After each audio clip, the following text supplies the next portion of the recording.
So here we are at Ninja Tower, where I often go to hide from my shame. Hello, it's me, Green Ninja. I just spent 30 minutes talking to myself because I muted my microphone. Anyway, wanted to do a little bit of reporting on some of the tricks that I personally enjoy and wanted to share. The first and the reason why we're here at Ninja Tower, and the reason why Ninja Tower is built in such an extreme and exotic way, is Ascend. Did you know that you can go through the top of stuff? Wow, crazy, huh? Okay, but literally, this is the power that I often forgot I even had. Like, I would just constantly forget that I could ascend through things as I was playing the game. Probably took me like 100+ hours before I got comfortable just blasting through buildings and whatever, just going through the ceiling. So, after a while, I realized also, hey, you can just ascend while you're in your house. So that's why we have all these different, things here in Ninja Tower where the only way to get through is to ascend. But anyway, we're here in the secret dojo, the photography dojo, but it's the only dojo we have right now. We're working on installing a fresh dojo at the bottom of Ninja Tower once we get rid of that pesky dining room. But for now, I want to share one of my favorite cinematography effects that I personally have come up with. Now, if you've seen somebody else using this, please let me know. I would be happy to acknowledge that I was not the first to discover this, but I did find this out on my own without any outside influence. So that technique is the art of summoning weapons. Boom. Look at that. It's fun, eh? Only took me 3 or 4 tries that time, but through the magic of editing, first try. So I'm going to walk you through the technique now. Very important to note that part of the move, I'm sure those who are keen-eyed noticed, is the throwing animation, which orients your camera. So if you start off facing one direction, it'll turn Link around. So you want to already be facing where you want to go, and locking onto the enemy actually can help with this. Obviously this is a cool thing to do during combat. So locking onto the enemy will help out with this. Because it keeps the camera focused on them and is a less extreme movement when it switches to the throw. Also, this will work without using the Master Sword. I just flubbed the end, where you're actually supposed to drop the throw before you actually throw the weapon, since if you're not using the Master Sword, you might accidentally throw something that you don't want to throw, and that would not look good. So let's walk through it with a different weapon. So the first thing you got to do is activate the summoning technique and open up your weapon inventory. Then you go to the weapon you want to summon, and we've already let go of attack now, and we're going to switch to holding the throw. You can also at this point switch to the lock-on. It's actually great to do the lock-on mid summoning at this point, because the camera panning to the enemy will help hide the animation of drawing the weapon. This also works better with weapons that don't have a sheath, because there's nothing that will appear on Link's back really which also kind of spoils the animation. It just makes the cut a little more obvious that way. It also, if you're using weapons that are damaged, kind of ruins the cut. But anyway, so you get to the weapon you want, you hold down the throw button, and then potentially the lock-on button as well, but I'm just going to hold down the throw button. And you let go of the menu, but when you let go of the menu, you've got to be ready because you're on the clock now. As soon as the weapon appears in Link's hand, that's when you let go of throw. And if you wait for too long, then you're going to throw the weapon. Otherwise, boop, that's it. You see the weapon also appeared for a brief moment on his back. You can edit that out if you wish, just like editing out the menu. It should still look good with the cut, but yeah, I mean, I'm going to try and do that with the first cut. So hopefully the first cut of pulling the Master Sword looks nice, and you can see what I mean. The other thing you can do this with is you can do this with thrown weapons, but the inputs are a little bit different. Not thrown weapons, but thrown items. So you start charging, only, excuse me, you start charging, only this time you're going to want to activate the throw before you open the menu. And the visual for this is kind of as Link's hand comes down, you open up the menu. You're holding throw as you let go of Y. Then you open up the menu, holding throw still, boop, and you're ready to throw. So you can absolutely use this to summon throwing weapons, thrown items as well. It's fantastic. It looks great. Highly recommend. The cinematography is amazing, especially if you're going for like a quick snipe on like a Korok jar. Just go, just eye that sucker up. And oops, I don't think I did it right. No, I did not.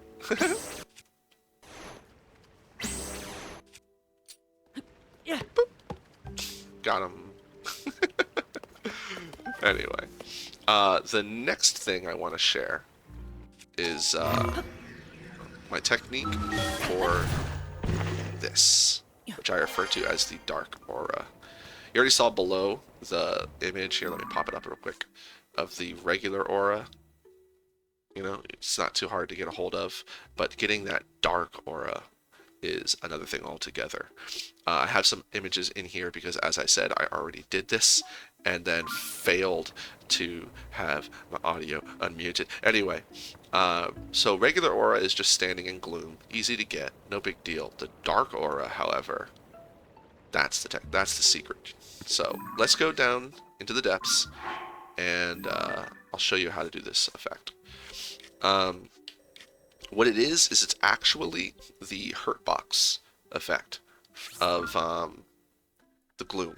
So like when you're taking a picture, if Link gets hurt, some of you may know already that you can get a image of Link flashing red from damage. This is very similar, only it is what happens when the gloom takes a heart. Real quick, we're gonna go get this set up.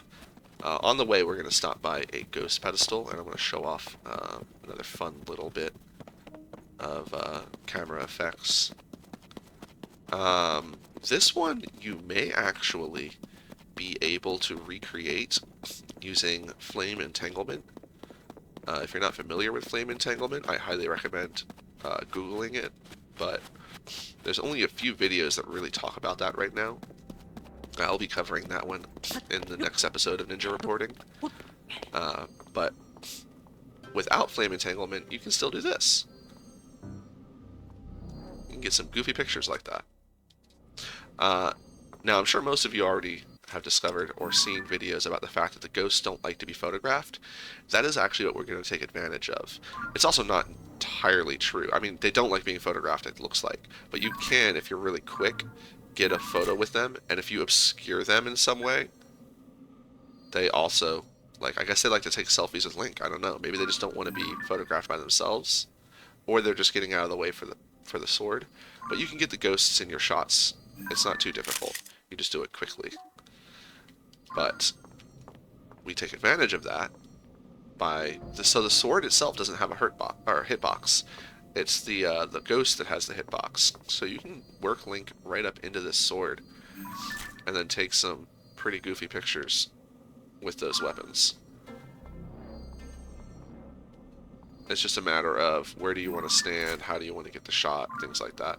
And like I mentioned, with flame entanglement, I'm wondering if you'll be able to do this even better. Something to experiment with in the future. So part of this is taking advantage of the fact that down here in this southeast area of the map, it gets very dark. I think, and the light routes are far apart. The one of them is on the other side of this wall, which gives us a nice black backdrop. I'm not sure if it actually blocks the light of the light route though, but it does keep us from having an illuminated background, because you can see over here it is illuminated, over there it's illuminated. There's actually a gap that will show up depending on where we're standing over here. And we want this to be as dark as possible for to have like to have that black background. Um, Probably a lot easier to do this if you don't have the entire underground lit up, but I do. So I have to come to these little dark corners where I can remove all of the light from the screen. Let's go ahead and put on our gloomy pants so I don't get hurt. Something to remember is that you can angle your shot, and that's what I tend to do. Angle your shot so that the pants aren't in the shot, so you can wear the gloom pants to do this. But if you're looking for a fuller shot with the Link's full image, then all you need to do is just cook up some food instead of using the gloomy pants, which works fine. I would actually recommend that, especially at the start, because getting used to the timing for this can be awkward, and if you have 2 or 3 hearts, you can count down with the hearts to try and set up your timing. But I already practiced a little bit. Like I said, I did this recording already. And I spent like 3 hours playing around with this effect. I should mention, mind your hearts. As you start losing hearts, don't play around, because it's really easy to get casual with this gloom after playing around with it for a while, and then just casually walking off and not getting out in time. You lose hearts pretty quickly. So if you're down to 2 hearts and then you get blasted to 1 and you don't get off that gloom fast enough, you are gonna die. Especially if you don't bring any safety fairies. So save often and be careful, but this is the trick. You come out, bring up the camera, boom, and oh, that was too early. Alright, let me set up my zoom. You want to set your zoom up and get your idea for your angle before you start taking the picture. And boop, boop, boop, boop. 1. Oh, that was too late that time. But you can see the window we're aiming for. It's a very narrow window. I'll have to time it inside the editor at some point to figure out exactly how much time it is, but we're talking frames. Oh, see, that was too late. The other thing is, if you're using food and you're waiting for multiple hearts to refresh, you lose time on that buff. So, oops, that was too early, and we lost our opportunity. So it's something where, like, you know, that's one of the reasons why I prefer to do the 1 heart. Once you get the movement down, you're waiting less time. So there we go. That works a lot better when you're using, see, I just walked over there, got blasted. Works a lot nicer when you're using something that's got glowing eyes, like I did with the mask here, because then it helps outline the face more. Plus, I think that specific hat is maybe a little bit more reflective and it catches light better. A lot of stuff reacts very differently. You can also this one. So this one is taken before the dark effect, the dark hurt box, or the dark hurt flash, whatever it is, the gloom breaking your heart. This is taken just standing in the gloom. This is just the aura effect by itself. Then this is actually the dark aura effect. So I'm letting the gloom take a heart, but I'm underlighting Link with the miner's pants. So you get this really cool underlit effect, and you also get a lot of deep shadows. This is just a really fun effect to do, throwing the mining pants on, and then using you know, dark clumps for gloom resistance, so you can get the timing down. And then here's the other picture I took before of the dark aura effect. You'll notice that because you go dark, like this is, I believe, wearing the gloom pants as well, but you can't really see them. So unless the pants you're wearing have a specific profile that you're trying to get, like you're not really going to see a lot of the outfit that he's wearing, especially with the dark pants because they're already dark. light stuff will show up through the effect, so you can see the the white bracer or the wrappings on the arm. Um, you can see the helmet's kind of got some effect. You can see his mouth.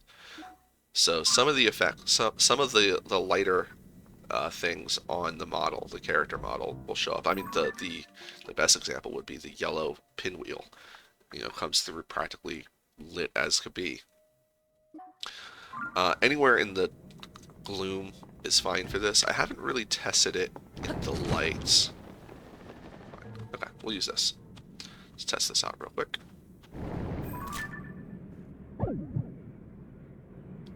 Ooh, missed it. But yeah, it looks like you're more lit up, which, depending on the... Ooh, I don't have any sunny food right now. Depending on what you're going for, that can kind of ruin the shot.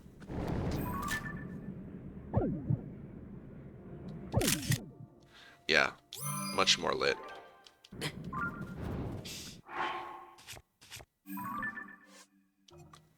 Compared to this one. Yeah, it basically spoils the effect if you're doing it in a lit area. But maybe that's what you're going for, is you just want a dark Link in a lit area.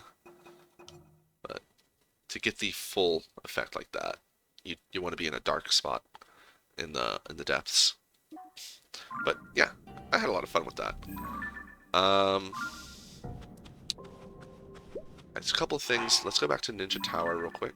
There's a couple things I wanted to share there as well. I should have shared these while we were already there. I've gone and done this the same order I did it last time. Ooh, and we're back. Gonna change out of these pants real quick.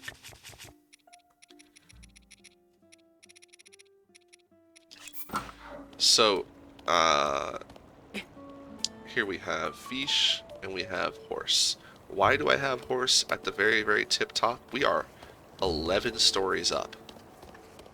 But still, you can just click take out horse. And our friend over here will use his wizardry to bring the horse down to the floor. Boom, right there. And then you just ask him to bring it back. Yeah, no big deal. So I can get horse out easily. Drawers, my horse. Which who needs some upgrades. That's something I want to cover in the future, is doing the upgrades of a horse. Well, maybe that'll be the next episode. But anyway, let me feed him real quick. Give him a nice apple. Boop. There you go, buddy. So yeah, doesn't it not really matter where you put your paddock? Our horseman, our guy down there, our wizard with the horses will teleport the horse down to a convenient spot to get onto it and put it right back for you. The other thing I want to mention, of course, we have fish. Did you know you can feed fish? Unfortunately, you cannot pop out critters, which I think would be the best, like throwing down they fly away too quickly. But you can feed him apple. Now, if you drop it into the water, it will panic the fish, but if you just do it like that, dropping it from the menu, he doesn't get bothered by it so much. And go on, get the apple. I know you love apples. Come here.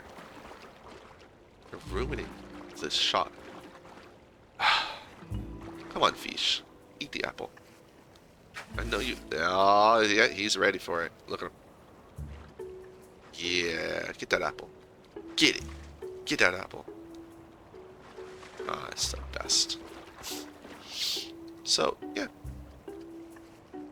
Anyway. Quite enjoy this tower. Quite enjoy being high up. It's nice. Get the great view.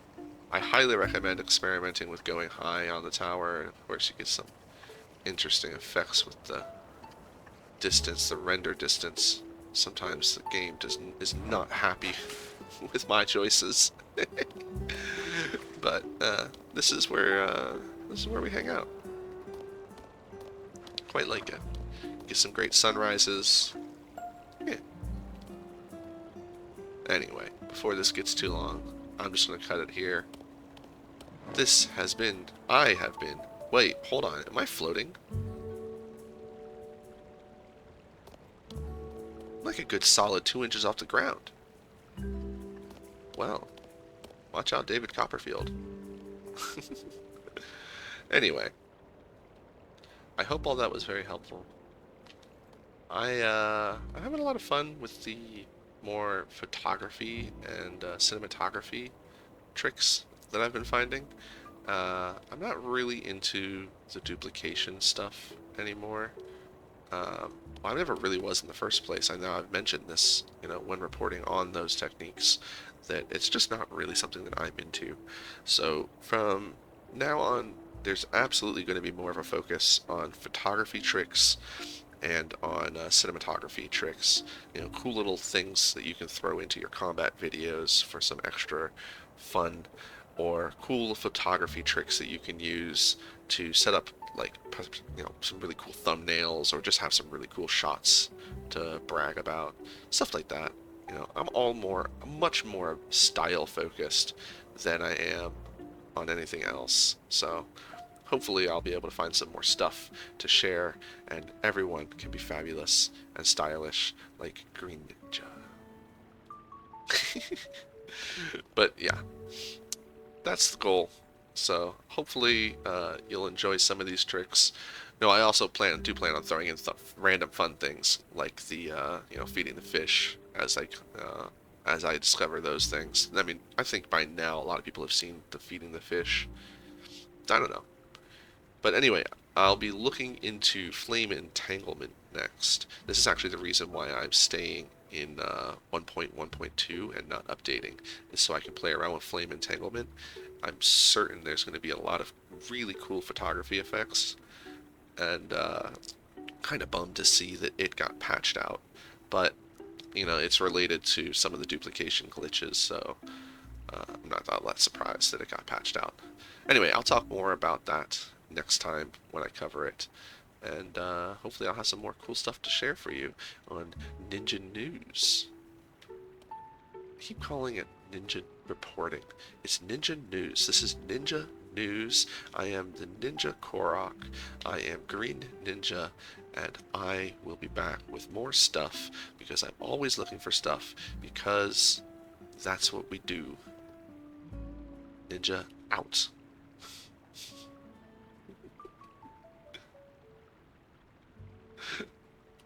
That actually worked really well. That was just me going down. I just went boop, and we're gone.